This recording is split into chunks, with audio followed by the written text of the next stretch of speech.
আর বিজিবির যে আপনাদের আসলে কোন কোন জায়গায় আপনাদের সমস্যা, কোন কোন জায়গাতে আপনাদের সমস্যা হয়, সেই সব জায়গায় সিসি ক্যামেরা।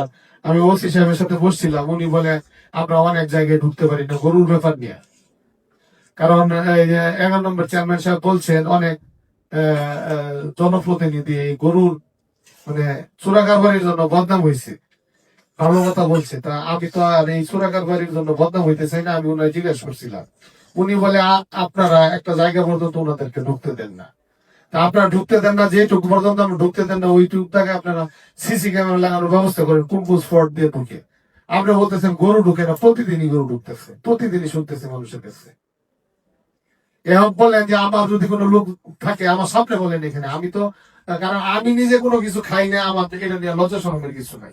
আপনি বলেন আমার সামনে বলেন যে এমপি সাহেব আপনার অমুক লোক জড়িত বা আমাদের বলতেছে, ওসি সাহেবের সামনে বলতেছে, লুকাই আলাপ করার কিছু নাই।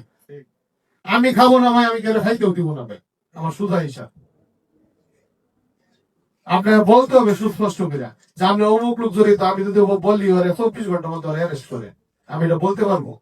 কারণ আমি এই ধরনের মানে কাউরে দিছি না। থানায় কেউ যায় লোভিং করবে, ওসি সাহেবরে বলবে যে এই লোক ছাড়াই দেন, এরকম কোনো লোক আমি নিয়োগ করছি না। অতীতে দেখছি আমি এইসব লোক নিয়োগ হয়েছে। আমি এইসব কোনো আমি বলছি যা প্রয়োজন আমারে বলবেন, আর নাইলে যার যেটা আইনগত ভাবে যেটা বৈধতা পায় তারে সেটা দিবে। যদি কোনো প্রবলেম হয় আমি বলবো আমার কোনো লোক নিয়োগ হবে না।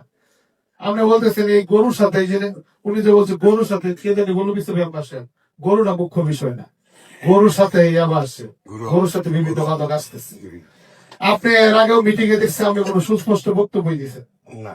আপনি কি বলেন আমি আসলে বুঝি না, অন্য কেউ বুঝে কিনা আমি জানি না।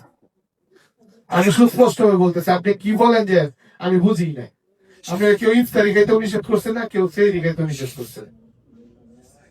ইফতারি সময় ঢুকে একজন একটা কথা বলতেই পারে, মানুষ অনেক কথা বলবে। আপনি আপনি বলেন কোন কোন জায়গায় প্রবলেম, দরকার হলে আপনার উপরে ঊর্ধ্বতন কর্তৃপক্ষের সাথে আমি কথা বলি, কি কি সুবিধা দিলেন আপনার এই এই এই চোরাকারবারি বন্ধ হবে। একবার জিরো তো হবে না জানি, কিন্তু আমাদের মূল লক্ষ্যটা কি, মাদক যাতে ঢুকতে না পারে। আর আপনাদের বলতেছেন যে গরুর ব্যাপারটা কেন আপনি জানতে পারবেন না? সীমান্তে কতগুলা ফ্যামিলি আছে, এটা তো আপনার আপনি যারা দায়িত্বে আছেন পশু সম্পদ লোকজন তাদের কাছ থেকে আপনার তালিকা দেন, যাকে আমি 1 সপ্তাহের মতো আমাকে তালিকা দেন কার ঘরে কয়টা গরু আছে। কে বর্ডারে এরকম বড় লোকদের ডেলি 10টা করে গরু কিনবো?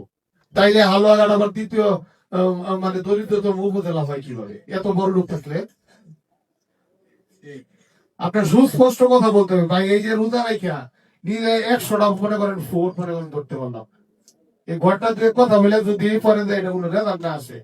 এই অনেক মানুষ অনেক কাজ পালাই আসছে, সবারই ব্যস্ততা আছে, কাজের আসলে সুস্পষ্ট অগ্রগতি হইতে হবে।